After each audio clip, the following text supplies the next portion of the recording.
Hey, this is Scott, and today I'm going to talk about the tiniest little V-mount batteries you can find, the Bebob VMicro.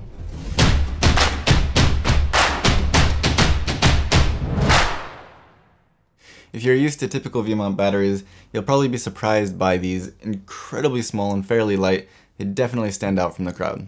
With the smallest 45 watt-hour battery, it's just 0.3 kilograms and fits in the palm of my hand. It can still power something like a GH4 for almost 4 times as long as the standard battery.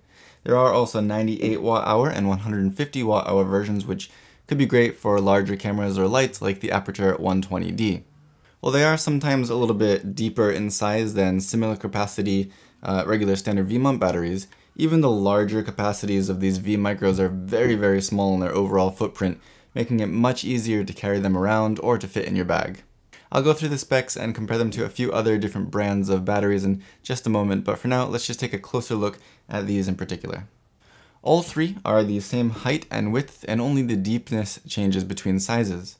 There's a twist D-tap on top, letting you plug in your D-tap cable facing either way, as well as a USB with an easy-to-use sliding hard plastic cover.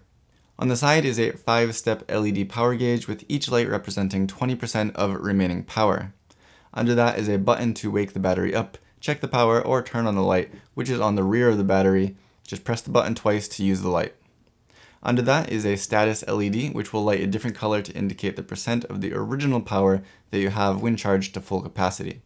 These types of batteries can lose some power over time, so it's nice to be able to see the state of what you're getting out of your battery right there on the side. On the rear, you'll find the light, the V-mount, and the typical connections at the bottom. The cells used in here are lithium-ion trimix made in Japan.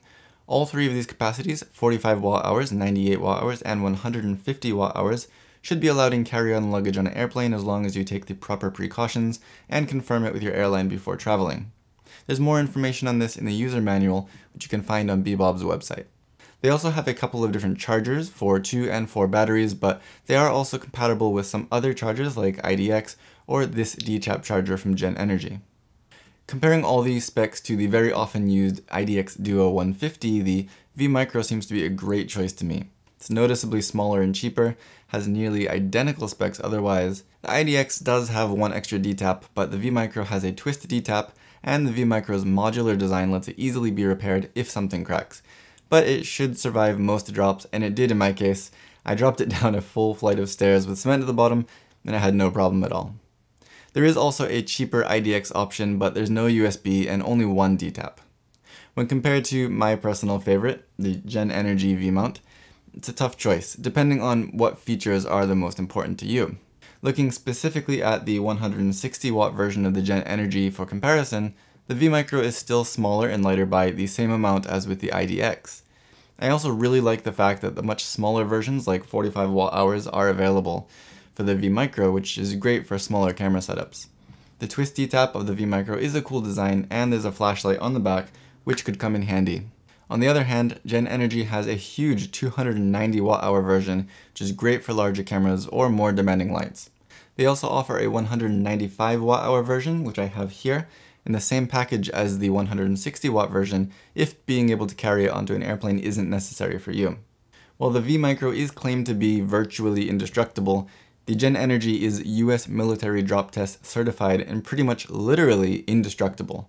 Plus, it's both short-proof and has the lowest impedance, with the design made to really get the longest life out of it. To be honest, I'd like to have both of these in my kit. The smaller VMicros for setups that can benefit from their smaller size and weight, like a GH4 rig or even a C200 with a smaller small rig V-mount clip. They're also easier to carry around with you or pack into a small case, which is not something that you can typically think about with V-mount batteries. The Gen Energy batteries would be nice to have when I need 2 D-taps or a larger capacity battery such as the 290 watt version. The Gen Energy batteries have also been tested and proved as overall incredibly safe batteries, but I do completely trust these VMicro batteries as well. While most cameras, lights, and other V-mount plates can't yet take advantage of their size, it makes it really easy to pack them or carry them with you. Especially with these smaller 45 watt or 98 watt versions, you can very easily fit them even into small cases or camera bags. The 45 watt-hour or even the 98 watt-hour would be great with a small setup like a GH4 or GH5, powering it for hours and hours, but remaining very compact and not taking up much extra space in your bag. In terms of specs, the only thing that I could possibly miss on the VMicros is a second D-tap, but that's not something that I personally really find myself needing very often.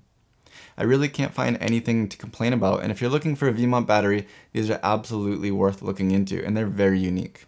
If you have any questions or comments, let me know down below and I'll be sure to get back to you. If you liked this video or found it helpful, don't forget to give it a thumbs up, subscribe to see more in the future, and as always, thank you for watching.